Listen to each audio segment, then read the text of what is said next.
Esta é a WBCQ, o rádio trazendo ao mundo a última chance, direto de Monticello, Maine, Estados Unidos.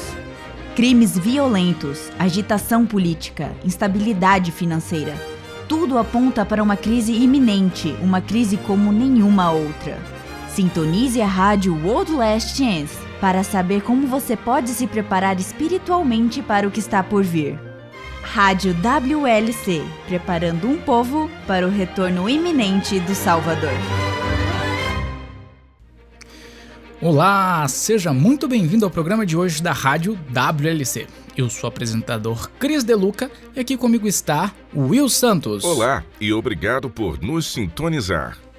Você já esteve na Terra Santa, Will? Não, eu sempre quis ir lá, mas ainda não tive a chance. Alguns amigos já me mostraram algumas fotos e elas são realmente interessantes. E você já foi? Sim, eu já estive lá. Há alguns anos, minha esposa e eu tivemos a oportunidade de participar de uma turnê naquela região. Algum dia eu gostaria de visitar lá novamente e desta vez levar as crianças, pois foi uma viagem fascinante. Tenho certeza que foi.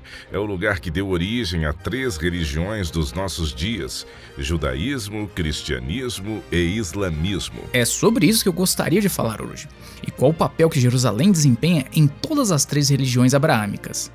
E o programa de hoje, Jerusalém e o fim do mundo.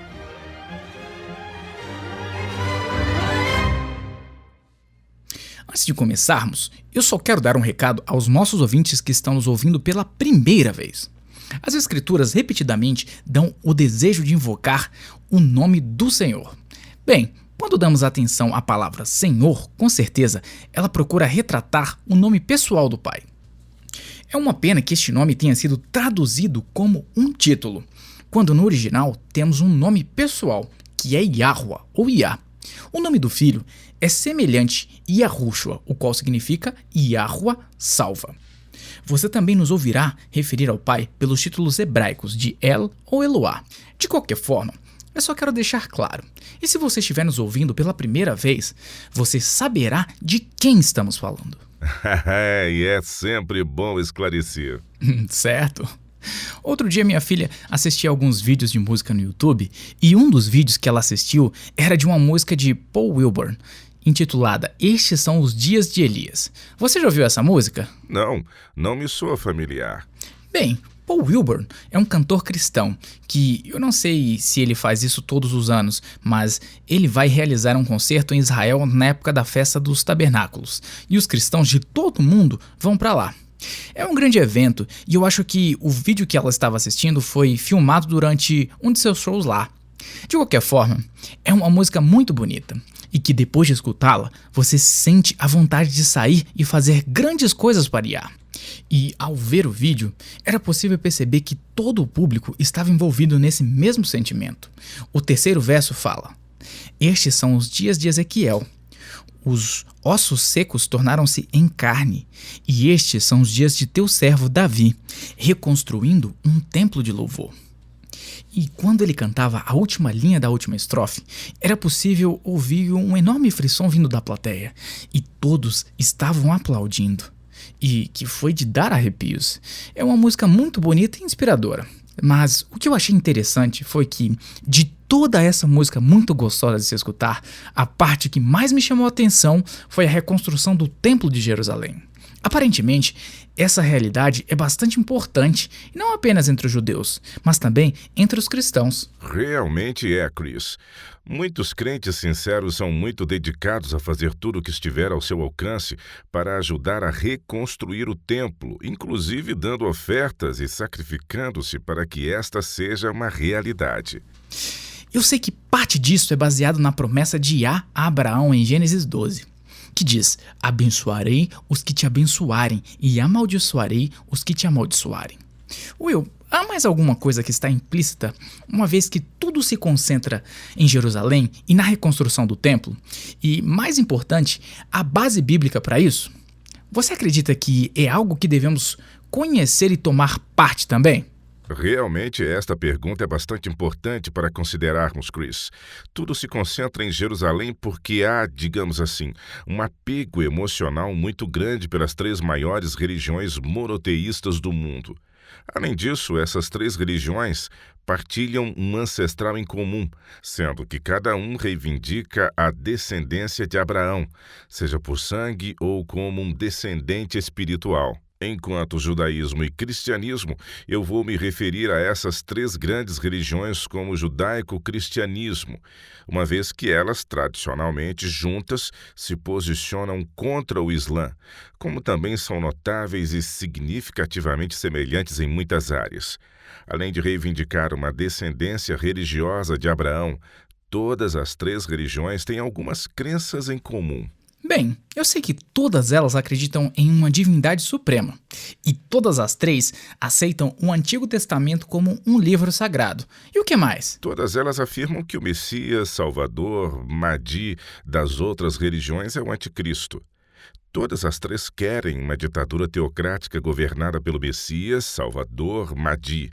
E elas também acreditam que a destruição profetizada para o fim dos tempos só poderá sobreviver a este tempo se estas três estiverem em evidência ou como sendo a religião principal a ser seguida. E, finalmente, todas as três acreditam em mensagens apocalípticas centradas em Jerusalém, para que, desta forma, seja estabelecida uma ditadura teocrática. Uau!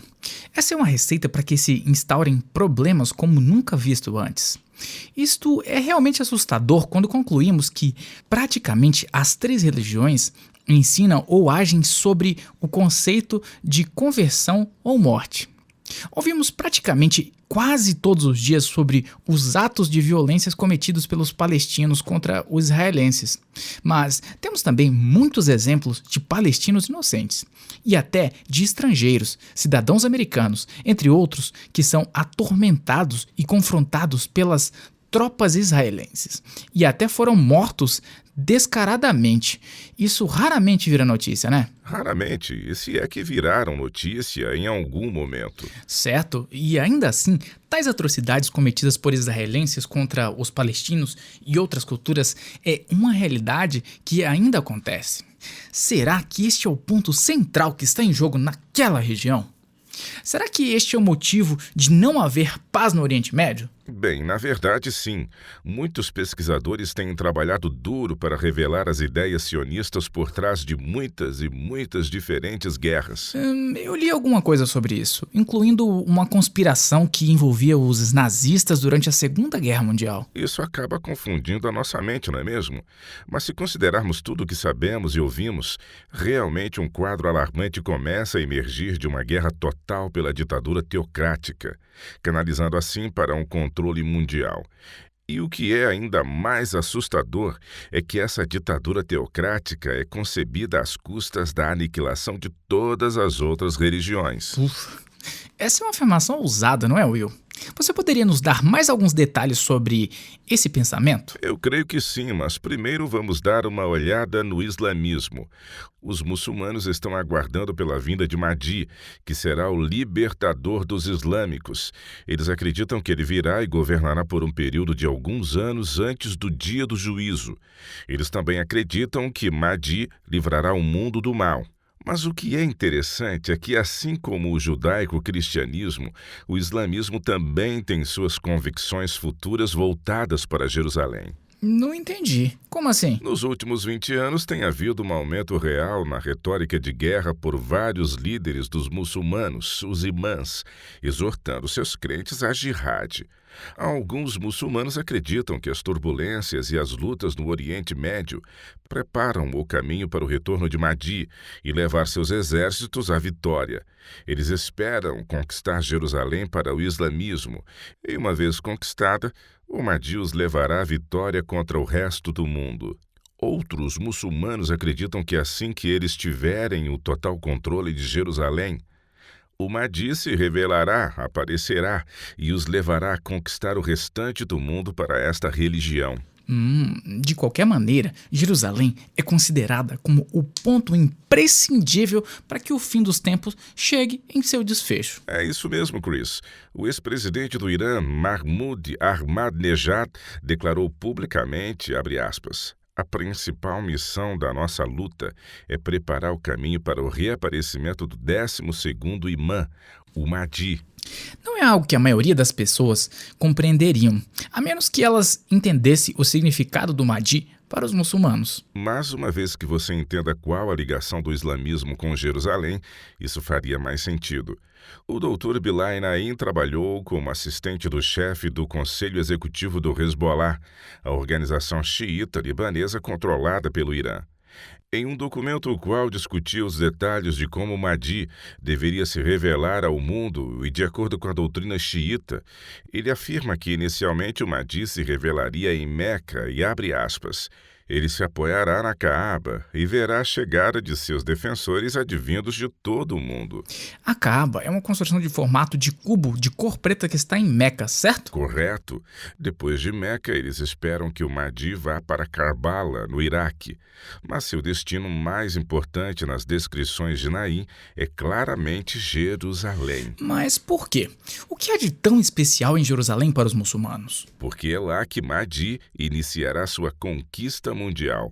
Naim diz, abre aspas, a libertação de Jerusalém é o prefácio para libertar o mundo e estabelecer o estado de justiça e valores nesta terra. O que você está dizendo é que Jerusalém serve de base para o começo da luta global? A Jihad? De Mahdi? É exatamente isso. Bem, isso é assustador. E ainda tem mais. Não há um entendimento entre os muçulmanos se eles devem conquistar o controle de Jerusalém antes da chegada do Mahdi ou se isso ocorrerá com sua ajuda depois que ele vier. De qualquer maneira, ambos os grupos veem a turbulência no Oriente Médio como algo positivo, uma vez que avançam os planos para a chegada do Mahdi. Então, isso quer dizer que eles realmente não estão promovendo a paz naquela região, certo? De jeito nenhum. Você sabe quem é Louis Farrakhan? Ele não é o chefe de um movimento político e religioso ou algo nesse sentido? Eu acho que é a nação do islamismo. É isso aí. Em 27 de fevereiro de 2011, no evento anual do Dia do Salvador da Nação Islâmica, Farrakhan disse a uma multidão de 16 mil pessoas que os tumultos no Oriente Médio eram evidências de que Mahdi já havia de fato voltado. 2011. Esse foi o ano da Primavera Árabe, não foi? Sim, foi. E é por isso que Farrakhan estava dizendo que provava do porquê Mahdi já havia retornado. Ele disse, abre aspas, o que vocês estão vendo na Tunísia, no Egito, no Iêmen, na Jordânia, na Líbia e no Bahrein, e em breve, muito em breve, em todas as nações do mundo, e logo também na América do Norte, é um sinal de que o grande Mahdi, que o mundo muçulmano tem esperado, já é uma realidade em nosso mundo. O Cristo que vocês tanto ansiavam já está entre nós. Deus está estimulando a ascensão das massas e em breve chegará às terras americanas, fecha aspas. Nesta parte, Farrakhan estava falando dos Estados Unidos e então ele terminou dizendo, de fato, isso já começou. Em essência, qualquer violência que ocorra simplesmente apoia a crença muçulmana na chegada do Mahdi. Exatamente, mas eles não são os únicos.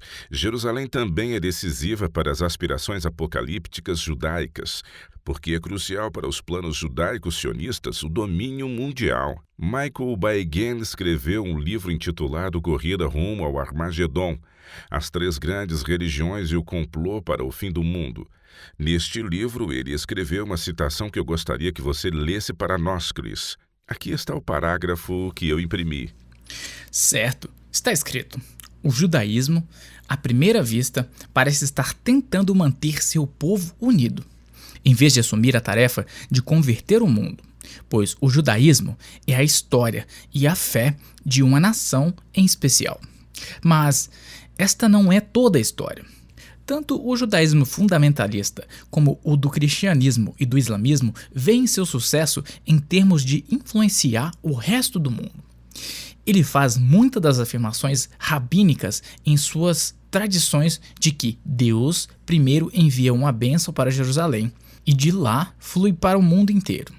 É para Jerusalém que o Messias virá e redimirá e aperfeiçoará o povo judeu, que então aperfeiçoará o mundo ao redor deles, ensinando todas as nações a viverem em paz sob a lei de Deus. O problema é que não é apenas um pequeno grupo de radicais.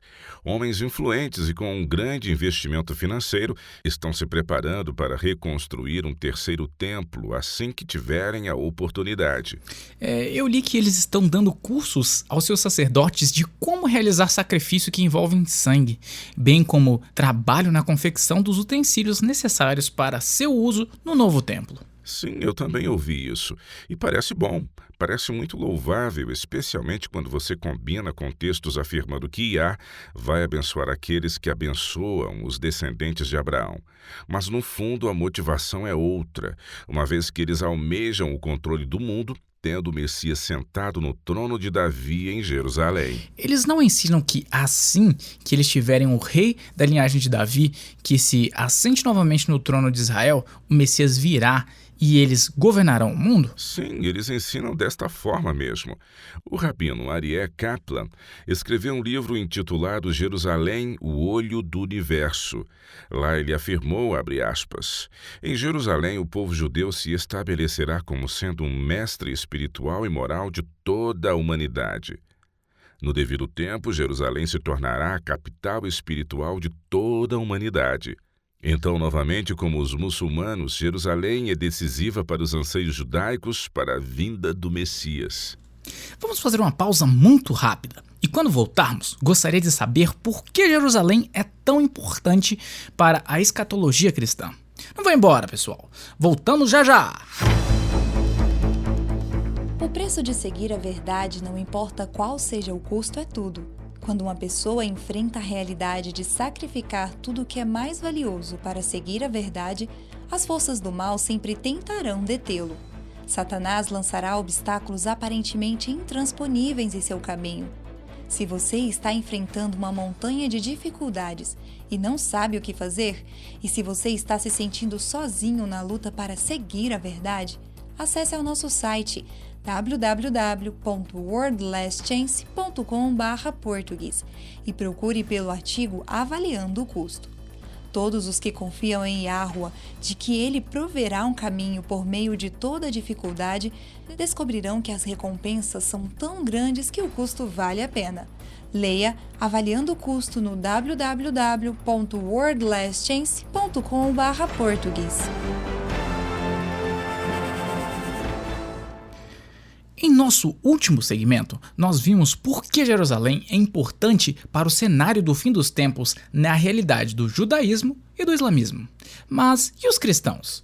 Por que Jerusalém é tão importante que muitos cristãos apoiam financeiramente os judeus com as suas ofertas? Mais uma vez, isto tem a ver com os anseios de como o mundo irá acabar.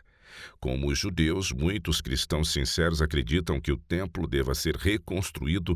Eles também esperam que os descendentes de sangue de Abraão, por meio de Jacó, retornem a Israel.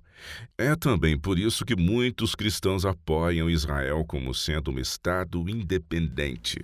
É verdade. Um Estado judeu independente é necessário para que se cumpram os seus prenúncios apocalípticos. Precisamente. Mas como os descendentes dos israelitas bíblicos podem voltar a ter um descendente de Davi governando em Jerusalém se eles não têm o controle de Jerusalém e da Palestina? Ok, faz sentido. Há pouco citamos o livro de Michael Baighen, Corrida em Direção ao Armagedon, as três grandes religiões e o complô para o fim do mundo. Na página 25, ele faz uma declaração muito perspicaz. Ele diz, abre aspas, os cristãos querem que o templo seja reconstruído porque isso significa que a segunda vinda de Jesus estará muito mais próxima. Os grupos judaicos estão felizes em aceitar seu apoio financeiro, uma vez que isto representa um apoio tanto a Israel, como também uma ajuda financeira significativa para suas organizações e para a própria nação israelita, fecha aspas. Parece que os judeus estão felizes em aceitar a ajuda dos cristãos, quando tal ajuda contribui com seus próprios projetos como nação. Financeira e militarmente, sim. Realmente isto contribui de alguma forma. Ok, mas o sacrifício que envolvia sangue foi cravado na cruz. Por que algum cristão daria dinheiro para apoiar a religião judaica, sabendo de antemão que, se os judeus construírem um terceiro templo, eles estariam oferecendo sacrifício novamente por meio do sangue? Como eles poderiam fazer isso quando essa ideia desonra o Salvador? Bem, eles acreditam que os judeus, como um todo, serão convertidos ao cristianismo durante um tempo de tribulação de 7 anos, o qual ocorreria pouco antes da segunda vinda de Jesus. Normalmente eu não gosto de ler muitas citações no ar, mas quero ler mais uma do livro de Bai Gen, Corrida Rumo ao Armagedon, a qual é bastante reveladora. O texto diz, abre aspas, tornar a lei mosaica redundante é negar todo o aprendizado dos rabinos e o valor de tudo o que eles acreditam e ensinam. A única conclusão que se pode tirar é que a aceitação contínua do apoio de fundamentalistas cristãos por parte desses rabinos ortodoxos que desejam reconstruir o templo é um ato de cinismo de tirar o fôlego. Para os grupos fundamentalistas cristãos continuarem a dar o seu apoio, é um ato de ingenuidade igualmente surpreendente. E ele está certo. O cristianismo pode ter surgido do judaísmo, mas é um anátema para o judaísmo ortodoxo. Portanto, para os judeus continuarem aceitando fundos dos cristãos é um ato bastante egoísta. E ele ainda disse mais, ouça o que ele diz a seguir, abre aspas. O que ambos os grupos estão escolhendo ignorar é que os cristãos estão decididos a converter todos os judeus a uma aceitação de Cristo como o Messias no final dos tempos. Na mente desses cristãos fundamentalistas, aqueles judeus que não aceitam essa verdade, infelizmente morrerão. Incrivelmente um ato egoísta. Eu não sei se você leu, mas John Hagee escreveu um livro intitulado De Daniel ao Cenário Apocalíptico. Não, eu não li. Bem, Hagee é um grande defensor de Israel. Ele é o fundador e presidente dos Cristãos Unidos por Israel, uma organização cristã sionista. Ele se encontrou com todos os primeiros ministros israelenses desde os tempos do ministro Menachem Begin. Em seu livro, bem como suas pregações, ele ensina que os judeus se converterão ao cristianismo. Ele diz, abre aspas, o coração do povo judeu, aquecido em direção a Deus por causa de sua intervenção, se tornará inteiramente para o seu verdadeiro Deus. Naquele momento, Israel olhará para o Messias, reconhecendo Jesus Cristo, o verdadeiro Messias, governará e reinará para sempre da cidade de Jerusalém, a cidade de Deus. E todos esses cenários do fim dos tempos estão focados em Jerusalém, os quais têm uma pequena diferença entre protestantes, evangélicos e católicos. Com base no que eu tenho visto, os protestantes evangélicos são alguns dos que mais apoiam a Israel como um Estado independente. Absolutamente. No entanto, o que precisa ficar claro é que o amor que eles têm por Israel não é porque eles amam o judaísmo. Em vez disso, a existência de Israel como um Estado independente prova em sua maneira de pensar que a interpretação que eles têm da profecia é exata. Além disso, é apenas o primeiro de uma série de eventos que eles acreditam apontar para a segunda vinda, quando o Salvador governará diretamente de Jerusalém. Mas com a base que eles usam para chegar a isso? Parece que eles estão forçando um pouco, não? Há vários versos do Antigo Testamento que eles citam como apoio para essa posição. Por exemplo, vamos abrir no Salmo 102 e ler o versículo 13. Ok, aqui. Levantar-te-ás e terás piedade de Sião. É tempo de te compadeceres dela, e já é vinda a sua hora. Todas as nações temerão o nome de Yahua, e todos os reis da terra a sua glória, porque Yahua edificou a Sião. Apareceu na sua glória, quando se reunirem os povos e os reinos para servirem a Yahua. Muitos dos textos que têm uma aplicação futura à nova terra após a segunda vinda também são retirados do contexto para serem aplicados ao Israel moderno. Isaías 60 é uma dessas passagens. Por que você não lê alguns versos de lá para nós, Chris? Ok, aqui. Dispõe-te, resplandece, porque vem a tua luz, e a glória de Yahua nasce sobre ti. As nações se encaminham para a tua luz, e os reis para o resplendor que te nasceu. Levanta em redor os olhos e vê. Todos estes se ajuntem e vêm ter contigo. Teus filhos chegam de longe, e tuas filhas são trazidas nos braços. Estrangeiros edificarão os teus muros, e os seus reis te servirão. Porque no meu furor te castiguei, mas na minha graça tive misericórdia de ti. As tuas portas estarão abertas de contínuo. Nem de dia nem de noite se fecharão, para que sejam trazidas riquezas das nações e conduzidos com elas os seus reis. Porque a nação e o reino que não te servirem perecerão. Sim, essas nações serão de todo assoladas. Também virão a ti, inclinando-se, os filhos dos que te oprimiram. Prostrar-se-ão até as plantas dos teus pés todos os que te desdenharam, e chamar-te-ão cidade de Iahua, a Sião do Santo de Israel. Sim, consigo perceber como isso seria interpretado dessa forma. Crentes sinceros e humildes são exortados a orar pela paz de Jerusalém, porque lhes foi dito que Iá os abençoaria se assim o fizessem. Como um suborno espiritual? Eu odeio dizer isso, mas sim, é por aí mesmo. O ponto que esses crentes não estão vendo é que todas as promessas de Yahweh são dadas sob a condição de obediência. Isso é verdade, e é fácil esquecermos disso. Assim como os israelitas nos dias de Cristo tomaram as escrituras que apontavam para seu triunfante retorno no fim deste mundo e as aplicaram para a sua vida aqui nesta terra. Muitas pessoas sinceras hoje aceitam as escrituras que se aplicam à terra nova e futura e a reaplicam ao Israel moderno. Eu acho que o fato de que Jerusalém foi totalmente destruída e seu povo espalhado por todo o mundo é uma evidência convincente de que a paciência de Yahweh estava finalmente esgotada. O próprio Yahushua acusou os judeus dos seus dias como hipócritas e raça de víboras. Estevão, como você se lembra, foi o primeiro mártir cristão. E foi a partir daí que os israelitas, como uma raça, foram finalmente rejeitados por Iá. Isso não significa que eles, como indivíduos, ainda não possam ser salvos. Isto significa que eles não eram mais os escolhidos de acordo com sua linhagem humana. Eu lembro-me de Estevão ter dito ao Sinédrio em seu julgamento: homens de dura cerviz e incircuncisos de coração e de ouvidos, vós sempre resistis ao Espírito Santo, assim como fizeram vossos pais, também vós fazeis. Os judeus sempre insistiram que as promessas de Iá são destinadas apenas e tão somente a eles. Eles reforçam este ensinamento ainda hoje, dizendo aos cristãos que eles ainda são os escolhidos por Iá, e qualquer um que profira bênçãos aos judeus, este será abençoado pelo próprio Iá. Paulo enfaticamente rejeitou essa mentalidade exclusiva, e eu separei alguns versos de Gálatas 3. Você poderia ler para nós, Chris, por favor? Claro. Aqui. Ora, tendo a Escritura previsto que Deus justificaria pela fé os gentios, preanunciou o Evangelho a Abraão. Em ti serão abençoados todos os povos. Você captou a ideia, Chris?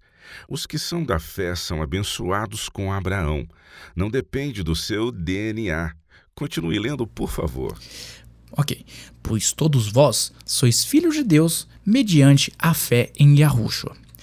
De start, não pode haver judeu nem grego, nem escravo nem liberto, nem homem nem mulher, porque todos vós sois um em Yahushua. E se sois de Yahushua, também sois descendentes de Abraão e herdeiros segundo a promessa. Outra falsa expectativa que se liga a isso, mas não tem apoio bíblico, é a teoria do arrebatamento. Essa crença sustenta que o Salvador virá secretamente e arrebatará seus escolhidos que vivem em nosso mundo, a fim de poupá-los dos 7 anos de tribulação. Ah, sim, o arrebatamento pré-tribulação. As pessoas que aceitam essa doutrina antibíblica acreditam que todos os judeus serão convertidos e aceitarão Yahushua como o verdadeiro Messias durante os 7 anos seguintes ao arrebatamento secreto.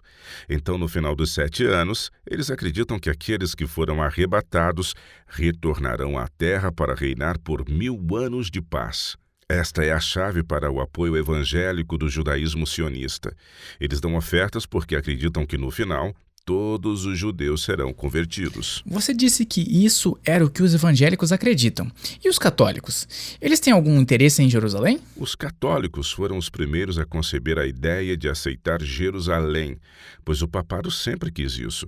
Você se lembra das cruzadas? Ah, sim. Os católicos aniquilaram milhares e milhares de muçulmanos, como também judeus e cristãos apostólicos durante aquele período. Mas o que esquecemos é que o único propósito das cruzadas era conquistar Jerusalém para o Papa, para que ele pudesse reinar de lá. Estou entendendo. O papado sempre quis o domínio mundial. O Vaticano II, na década de 1960, foi um grande passo para trazer a Igreja Católica para a era moderna e torná-la aceitável aos protestantes. E eles conseguiram. Concessões foram feitas ao catolicismo que, se tivessem ocorrido em algumas gerações anteriores, eles não teriam dado ouvidos a tal ideia. Eu me lembro do falecido João Paulo II ter feito mais viagens internacionais do que qualquer outro papa que o antecedeu. Ele era muito popular entre os não católicos de todo o mundo. As viagens de João Paulo II foram com o propósito expresso de reconciliar a Santa Sé com os evangélicos, entre outras coisas. Abre e fecha aspas. Irmãos separados. Seus esforços foram tão bem-sucedidos que, em 1994, foi assinado um documento de referência intitulado Evangélicos e Católicos Juntos, a missão cristã no terceiro milênio. Eu lembro disso. Isto foi inédito naquela época. E o que foi ainda mais surpreendente foi quando os líderes do patriarcado ortodoxo russo e grego fizeram concessões à Santa Sé e Bento XVI retomou exatamente onde João Paulo II havia parado. Em novembro de 2006, ele rezou na famosa Mesquita Azul de Istambul.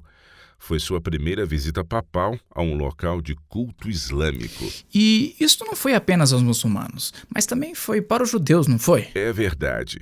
Em 2 de março de 2011, a companhia jornalística Reuters informou que Bento XVI, abre aspas, pessoalmente exonerou judeus de alegações de que eles eram responsáveis pela morte de Jesus Cristo, repudiando o conceito de culpa coletiva que assombra há séculos as relações entre cristãos e judeus. E é aí que podemos ver como ele trabalhou duro para unificar as religiões abraâmicas sob sua influência. E onde que entra Francis, o Papa atual? Bem, é aí que fica realmente interessante. O atual Papa, ostensivamente, não parece ser tão pró-Israel. No entanto, quando levamos em consideração todos os fatores atenuantes, fica claro que ele ainda está tentando se posicionar em um papel central como o de um importante mediador. Em 6 de dezembro de 2017, o New York Times informou que o presidente dos Estados Unidos, Donald Trump, iniciou um plano para retirar a embaixada dos Estados Unidos de Tel Aviv e enviá-la a Jerusalém, reconhecendo-a formalmente como a capital de Israel. Eu lembro-me de ter ouvido o noticiário quando Trump falava, se referindo a Jerusalém como a capital eterna de Israel. Interessante como ele usou suas palavras, não é mesmo? O Papa expressou preocupação de que isso só agitaria o já instável equilíbrio no Oriente Médio. Mas lembre-se que o Papa é um político, e os políticos ganham adeptos frequentemente, assumindo o lado impopular apenas para mais tarde mudar de lado quando isto for mais conveniente. Em 23 de fevereiro de 2018, a emissora de televisão ABC News informou que a embaixada dos Estados Unidos seria transferida para Jerusalém em maio deste mesmo ano. Maio de 2018? Parece que as coisas agora ficaram sérias. Como assim? O mês de maio de 2018 marcou o 70º aniversário da independência de Israel como nação. Muito interessante. Nunca devemos esquecer que o objetivo mais importante que impulsiona o desejo da Igreja Católica pelo ecumenismo é o desejo de governar o mundo lá de Jerusalém. Como Joy Jeffries Pugh observou em seu livro denominado Éden, o plano oculto da fusão de todas as religiões é que a própria Igreja Católica ganhe poder e domínio mundial. Em última análise, a pressão imposta a Jerusalém e o desejo de cada religião de possuí-la baseia-se na vontade de que cada religião consiga ser a única a sobrepor a todas as outras, estando no poder e convertendo as suas crenças todas as demais. Ambições políticas como estas dificilmente condizem com o nosso Salvador. Você não acha, Chris? Não condiz nem um pouco. Nosso próximo quadro será nossa caixa de mensagens diárias, onde responderemos às perguntas de nossos ouvintes. Fique ligado!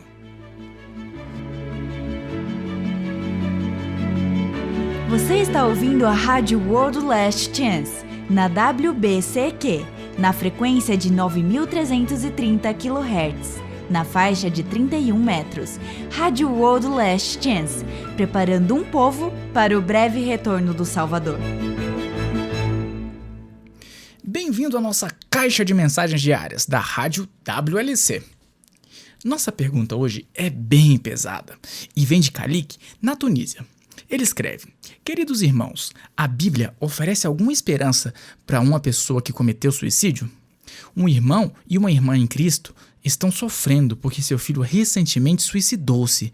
O que posso dizer a eles para confortá-los? Obrigado pela tua pergunta, Khalid, e inclusive é muito oportuna. Há muitos mal-entendidos sobre o assunto que permeia o suicídio.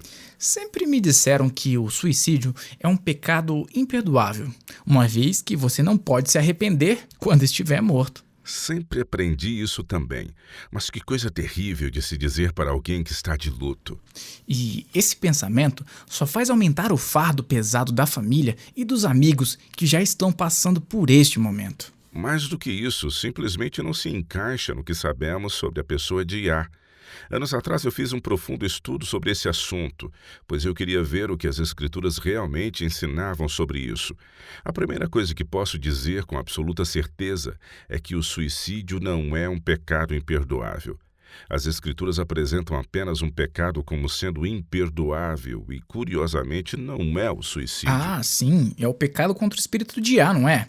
Então, o que a Bíblia diz sobre suicídio? Não muito, e que se fosse realmente imperdoável, você pensaria que seria explicado.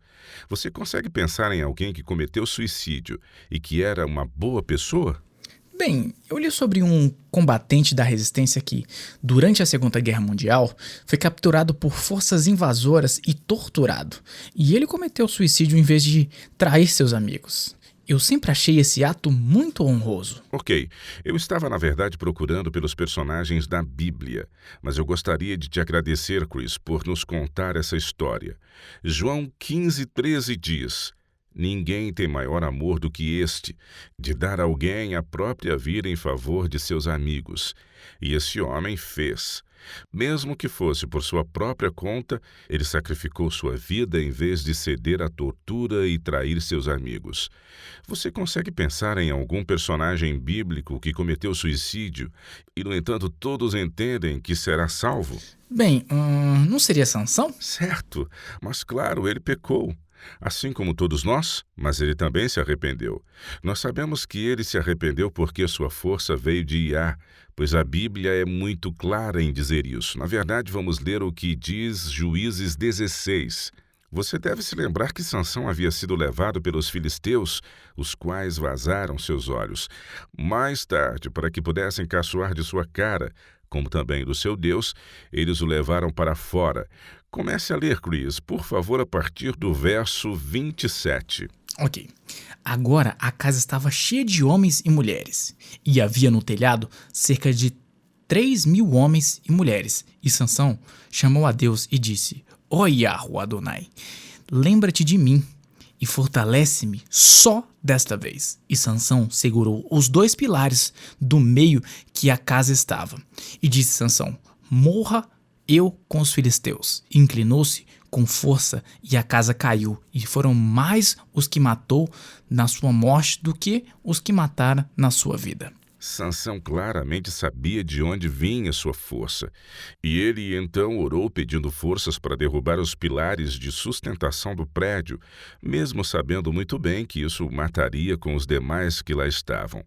E sabemos que Iá o perdoou e o aceitou, porque sua oração foi respondida.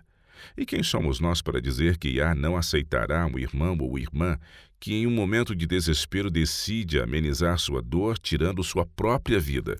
Verdade. Há mais de uma passagem da Bíblia que realmente expressa isso muito bem. Romanos 8, versos de 33 a 39. Você poderia ler para nós, Chris? Sim, claro. Aqui. Quem intentará acusação contra os eleitos de Iá? É Iá quem os justifica. Quem os condenará? É Cristo Jesus que morreu, ou antes, quem ressuscitou, o qual está à direita de Iá, e também intercede por nós. Quem nos separará do amor de Cristo? A tribulação, a angústia, a perseguição, a fome, a nudez, o perigo ou a espada? Não, em todas essas coisas somos mais que vencedores, através dele que nos amou. Pois estou convencido de que nem a morte, nem a vida, nem os anjos, nem os principados, nem os poderes, nem as coisas presentes, nem as coisas futuras, nem a altura, nem a profundidade, nem qualquer outra criatura poderão separar-nos do amor de Iá, que está em Cristo Yahushua, o nosso Senhor. Essa passagem diz que nenhuma coisa criada pode separar um cristão do amor do Pai. Você é um ser criado, assim como eu também. Um cristão que comete suicídio continua a ser uma criatura, e até mesmo o suicídio não pode separar um crente do amor de Iá. Yahushua morreu por todos os nossos pecados, e se um verdadeiro cristão, em um momento de fraqueza e desespero, comete o suicídio, seu pecado ainda é coberto pelo sangue do Salvador. Um último pensamento. A ciência moderna revela que a depressão é frequentemente causada por desequilíbrios químicos em nosso cérebro. Eu não posso ver um pai amoroso condenando uma pessoa sob tais circunstâncias. Você consegue, Chris? Não, absolutamente não. E aqui também podemos ouvir o Salvador dizendo: nem eu te condeno. E se ele não nos condena, nós também não devemos. Muito bom. Continue mandando suas perguntas, caros ouvintes. Basta ir ao nosso site www.worldlastchance.com/português e clicar no ícone Rádio WLC. Olá, eu sou Laura Lee com sua promessa diária da Palavra de Iá. A imagem é um pouco desfocada e o brilho torna difícil perceber os detalhes. Mas ainda assim é possível ver que a mulher que aparece na foto é jovem, aparentando menos de 30 anos. Ela está sorrindo destemidamente para a câmera, mas percebe-se uma certa tensão em seu rosto. Ela está de mãos dadas à sua pequena filha enquanto caminham por uma rua. Caminhando à sua esquerda está outra mulher. Uma mulher andando muito próxima a ela, que alguém diria que essas duas mulheres são irmãs, ou, no mínimo, melhores amigas. Mas é esta segunda mulher à esquerda que faz desta foto uma prova verdadeira de superação e coragem. Ela está bem vestida com uma roupa preta e salto alto e com um casaco longo. Ela está posicionada de frente para a câmera, mas é possível contemplar seu rosto. Em vez disso, a cabeça e os ombros estão escondidos atrás de um véu, pois ela é uma mulher muçulmana.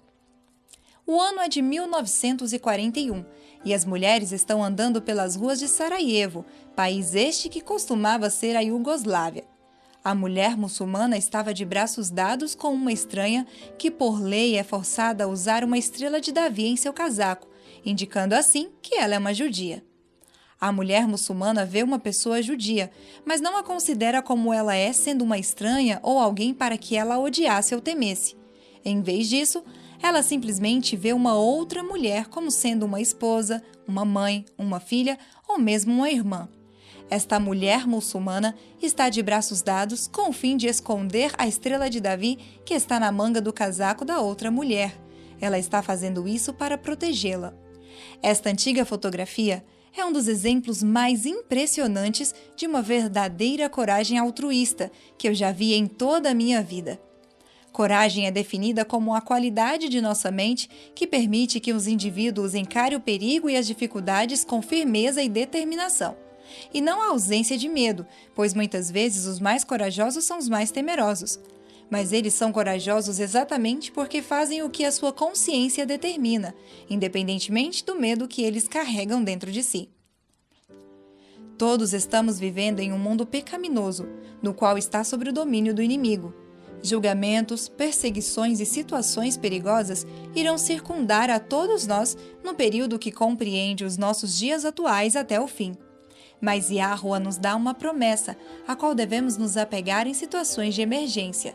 Filipenses 4, verso 13, contém uma declaração que é em si uma promessa.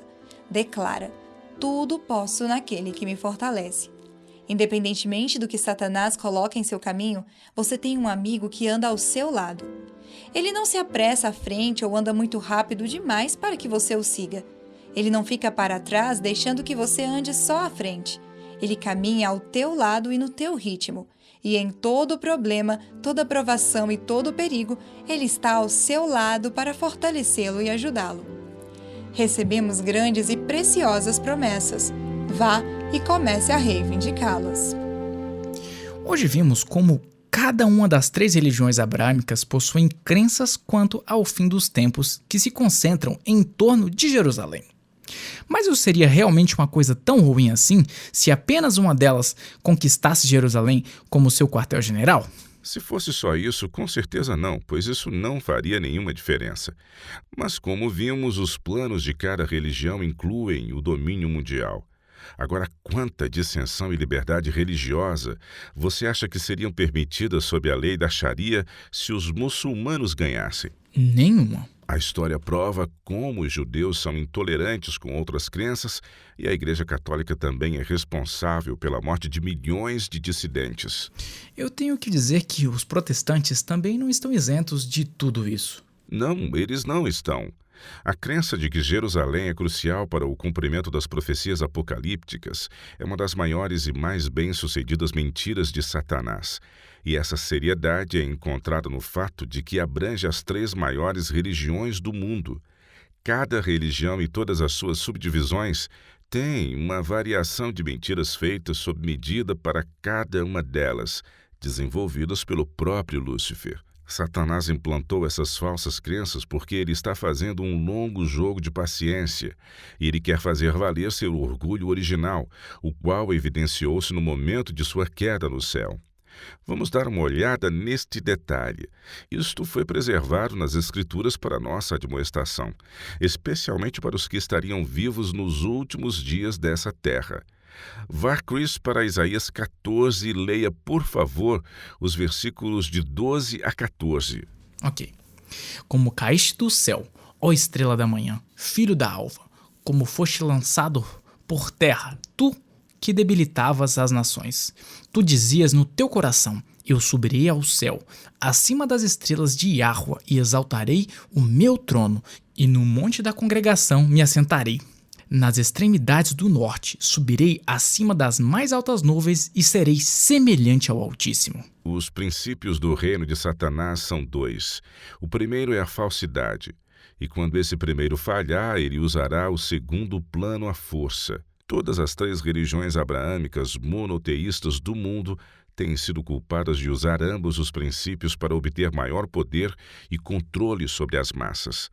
Qualquer crença que promova a cidade de Jerusalém e que apele a retornar seus olhares especificamente a este lugar e que arrecade fundos com o propósito de reconstruir o Templo de Jerusalém é um engano que foi planejado pelo próprio Satanás para unir as religiões do mundo sob um poder ou inversamente para dividir e conquistar aqueles que se recusam a unirem-se a esse poder. Quando Yahushua estava na terra, seus seguidores estavam procurando exatamente o que está sendo prometido neste delírio apresentado para o tempo do fim. Isso é verdade. Todos eles queriam a mesma coisa: Israel como uma potência dominante no mundo, pisando em todos os seus inimigos. Na verdade, é por isso que, primeiramente, os sacerdotes e governantes o procuraram. Eles estavam esperando que ele se autodeclarasse rei e liderasse os israelitas para a vitória sobre os romanos. Foi tudo pelo domínio político, não foi dessa forma? Bem, lembre-se de quão rapidamente eles se voltaram contra ele quando perceberam que ele não tinha tais intenções.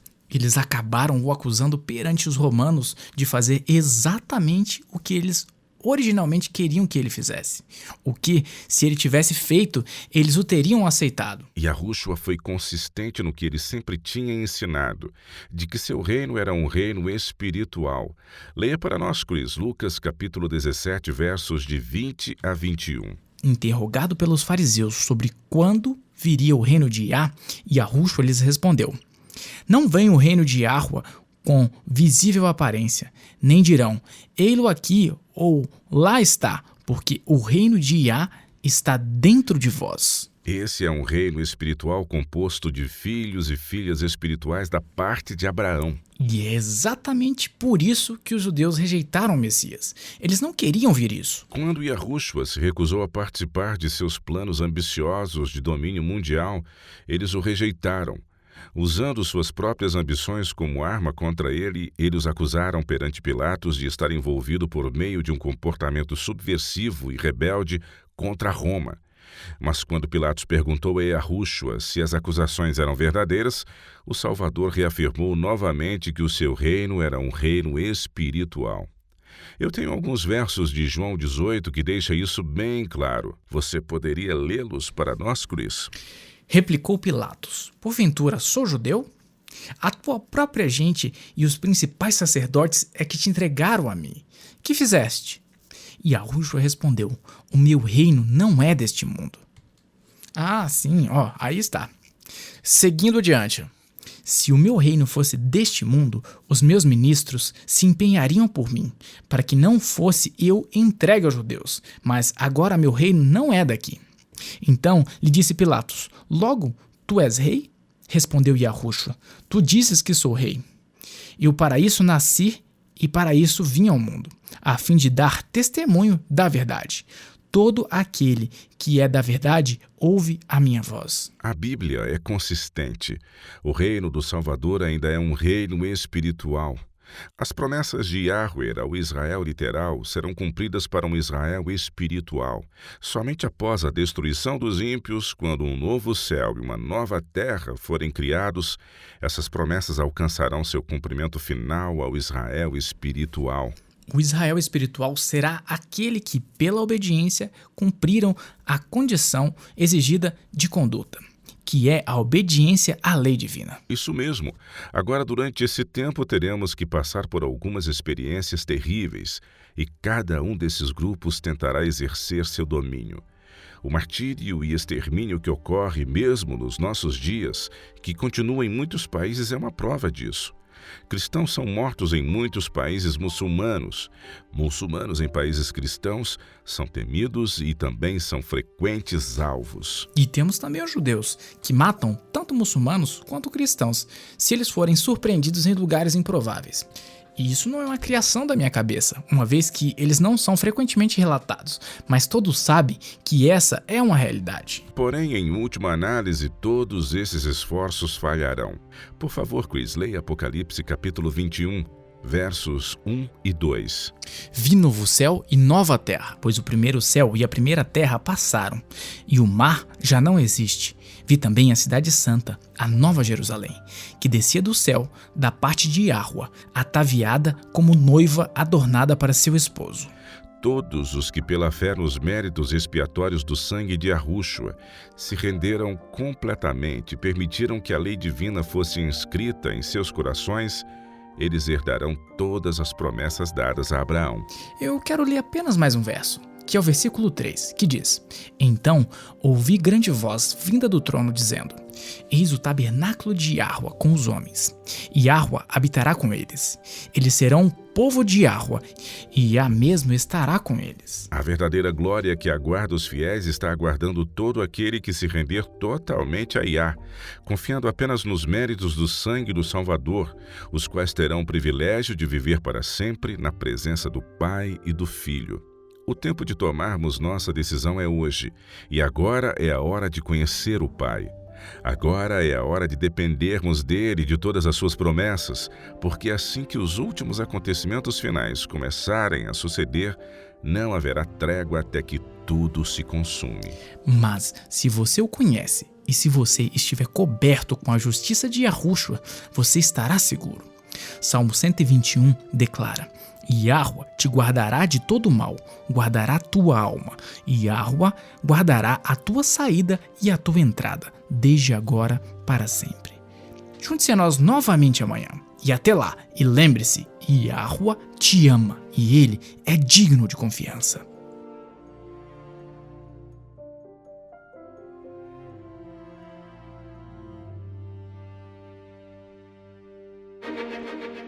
Você ouviu a Rádio WLC. Este programa, bem como os episódios passados na Rádio WLC, estão disponíveis para download em nosso site. Eles são excelentes para compartilhar com amigos e em estudos bíblicos. É também um recurso fantástico para aqueles que realizam seus cultos a Yahweh, sozinhos ou com a família. Se você deseja ouvir os programas da Rádio WLC, visite nosso site no www.worldlastchance.com/português.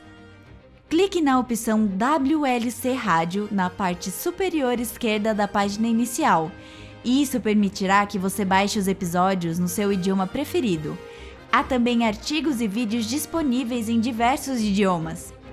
Participe conosco novamente amanhã com uma nova mensagem cheia de verdade na WBCQ, em 9.330 kHz, na faixa de 31 metros. Rádio World Last Chance, preparando um povo para o breve retorno do Salvador.